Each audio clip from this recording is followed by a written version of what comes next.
राठोड. ते मी काही DPTCतून CM साहेबांनी मला DP दिली होती. त्याच्यामध्ये तुमच्या उत्तरला मी 4 DP दिले होते. त्याच्यामध्ये हुंसळचा एक DP होता, सेवालाल नगरचा एक DP होता आणि रानमसल्याचा DP होता, कळमनचा एक DP होता. का तुमची लोक DP आम्ही DPTCतनं पैसे देऊन बी काम कसं काय करत नाही तुम्ही? अहो मी DPTCतनं पैसे दिले. मुख्यमंत्री एकनाथ शिंदे साहेबांनी पालकमंत्र्याला बोलवून मी त्या प्रमा बी दिलेले आहेत. अहो मी प्रमा दिली हो राठोड साहेब. मी आमदार नसताना दिली मुख्यमंत्र्यांकडून. आता तर मी आमदार झालोय.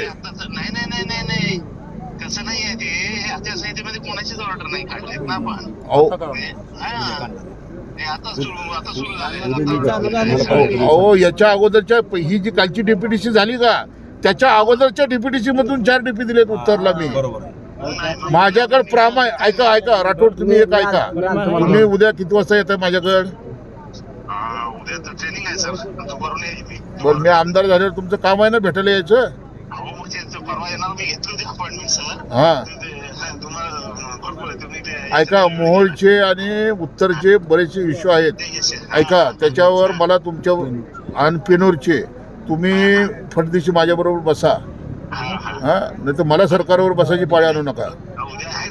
हा मी उद्या आहे, उद्या रात्री मी निघणार आहे आपल्या. हा तर माझ्याबरोबर बसा. मला शेतकऱ्याचे बरेचसे प्रश्न आहेत ते तुम्हाला सांगायचे. हा हा तर उद्या तुम्ही तुमचं कितीला ट्रेनिंग आहे? हा 3चं ट्रेनिंग झालं की मला फोन करा आणि उद्याच्याला बसून ते काही विषय आपल्याला संपवायचे. शेतकरी एकदम त्रस्त झालेला आहे, लक्षात ठेवा. मी राठोड साहेब एक लक्षात ठेवा, मला खोटं बोलायची सवय नाही. माझं आडनाव खरे आहे. ऐका, माझं आडनाव खरे आहे. मी खऱ्यानं वागणारा माणूस आहे. मी सांगतो ना, DP कालच्या DPTCच्या अगोदर मंजूर केलेले DP ते मला मुख्यमंत्री एकनाथ शिंदे साहेबांनी DP दिले होते.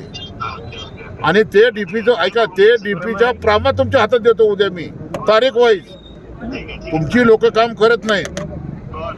शेतकरी असाही मरायला लागलाय, तसाही मरायला लागलाय. मग आपण महाराज ठरवलं काय? सरकार देतं तरी तुम्ही काम करायला तयार नाही.